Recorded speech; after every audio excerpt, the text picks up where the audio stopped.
घरेंद्र Bhardwaj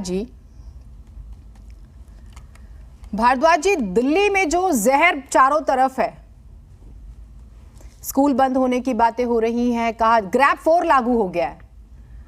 sir मैं आपको मुबारकबाद देती हूँ सर, स्वीकार कर लीजिए, थैंक यू सो मच।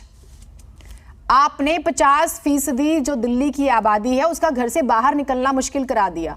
ऊपर से मशवरा दे रहे हैं जी वर्क फ्रॉम होम कर लो, जरूरी ना हो तो घर से बाहर मत जाओ, बच्चों की छुट्टी कर दी जाए। सर मुबारकबाद स्वीकार कीजिएगा। देखिए जीनत जी, दिल्ली की सरकार लगातार काम कर रही है। देखिए आपके इस कमेंट से आपको लग रहा हो कि आपको कोई टीआरपी मिल जाएगी, तो मुझे लग रहा कि आज दिल्ली का प्रदूषण बहुत गंभीर मुद्दा है, ये मजाक करने वाला मुद्दा नहीं है। और आप जिस तरीके के कमेंट कर रहे हो, ये सर एक कमेंट सभी दलों से होगा और डाटा के साथ होगा, सुनिए। और इस तरह के संवेदनशील विषय पर टीआरपी आप लोग वसूलते हैं, टीआरपी आप लोगों को चाहिए इस तरह के कमेंट्स करके जो आप लोग के नेताओं के कमेंट्स हैं। मैं कह रहा हूँ कोई हमारा पॉलिटिकल ओपोनेंट होता तो समझ में आती, लेकिन आप नहीं, मैं ये सवाल सभी से करूंगी, आपको चुभता हो तो चुभता रहे सर। रिस्पेक्ट करता हूं, लेकिन आप इस तरीके का सवाल कह के मुझे नहीं लग रहा कि आप अपने प्रोफेशन से भी जस्टिस कर सर। उसकी चिंता आप मत कीजिए प्लीज। अभी आप तो समाज सेवा में है ना सर, आप लोग तो राजनीति में है ना। आप देख लीजिए, आप लोगों ने वायु प्रदूषण दिया हुआ है, क्या आपके पास विकल्प? सर पानी प्रदूषित है, मैं आपको डाटा बताती हूँ।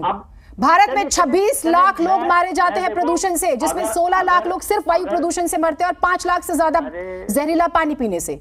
मैं क्या कह रहा हूँ, देखिए मैं आपको नहीं कह रहा, लेकिन मैं कह रहा हूँ एज अ जर्नलिस्ट आप मुझसे सवाल कर सकती है, लेकिन आप इस तरीके का एक पॉलिटिकल आरोप अगर हमारे ऊपर लगाओगे वो ठीक नहीं है। सर आप अपने कदम बताइए। सवालों का जवाब देने के लिए बैठा हूँ। आपने जिस तरीके से बोला कि मुबारकबाद हो दिल्ली का प्रदूषण बनने की, आप मुबारकबाद देके आपको क्या लग रहा है कि आपको लोग किस तरीके से देख रहे होंगे? दिल्ली का पॉल्यूशन मेरे लिए भी चिंता का विषय है, आपके लिए भी चिंता का विषय है। मैं भी दिल्ली में रहता हूँ, मेरे बच्चे भी रहते हैं। आपकी चिंता नहीं, मेरी भी चिंता है, पूरी सरकार की चिंता है, दिल्ली के 3 करोड़ लोगों की चिंता है। हो गई आपकी बात? हाँ, अब मैं आपको जो बता रहा हूं, ग्रैब 4 लागू हो गया। अगर आप समय से जाग जाते ना सर, तो ये सिचुएशन नहीं आती। और कोई आप नए तो सत्ता में आए नहीं है, अब आपको तो लंबा समय हो गया है। आपको मैं वही कह रहा हूं, दिल्ली की सरकार आज से नहीं, लगातार 7 साल से 2015 से लगातार हम दिल्ली के प्रदूषण को कैसे कम करें, उससे दिल्ली की सरकार लगातार काम कर रही है।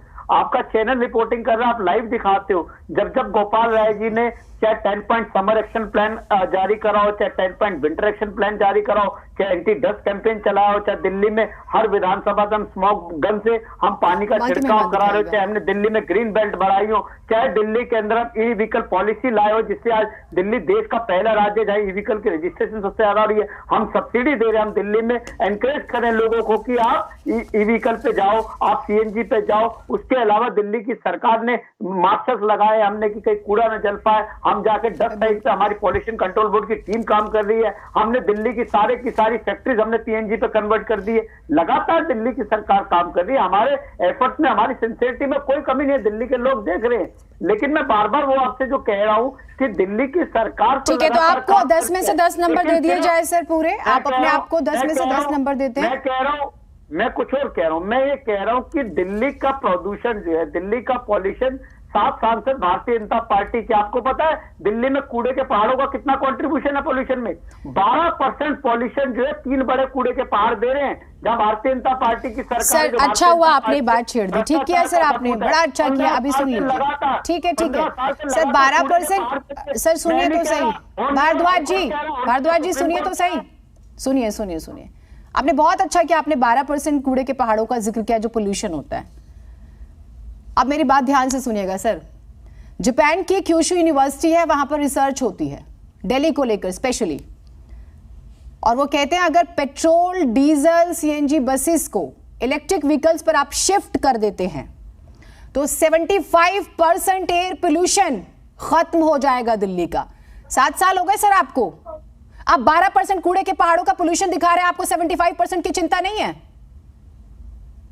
मैंने आपसे शायद सुना नहीं, मैंने आपको क्या बोला है? दिल्ली देश का पहला ऐसा राज्य है जहां पूरे का पूरा पब्लिक ट्रांसपोर्ट सिस्टम या तो सीएनजी पे या इलेक्ट्रिक पे है। ठीक है दिल्ली सर। का पूरा अब प्राइवेट व्हीकल्स के लिए हम एनकरेज करने के लिए ईवी का स्कीम ठीक है, आप तो सुन रहे हैं दिल्ली वाले। कितनी सब्सिडी मिल रही है, 4 व्हीलर पे कितनी सब्सिडी मिल रही है, 1 से लेकर 2.5 लाख तक की सब्सिडी दे रहे हैं। मैं ये समझती हूँ कि आज की जो डिबेट है वो लोगों की जिंदगी से जुड़ी हुई है, तो आप लोग नैतिकता के आधार पर भी अपनी जिम्मेदारी को समझते हुए इस चर्चा में शामिल होंगे। मैं समझती हूँ हर विषय राजनीति के नहीं होते और जो लोगों की जिंदगी से जुड़े। ठीक है सर, आपकी बात आ गई। शुभेंदु शेखर अवस्थी जी को दिखाइएगा। लेकिन भारद्वाज जी प्लीज। देखना पड़ेगा निष्पक्ष चश्मे से। सर वो आप नहीं तय करेंगे, आपको मीठे मीठे सवाल पसंद है तो वो आपकी समस्या है, वो आपकी समस्या है सर।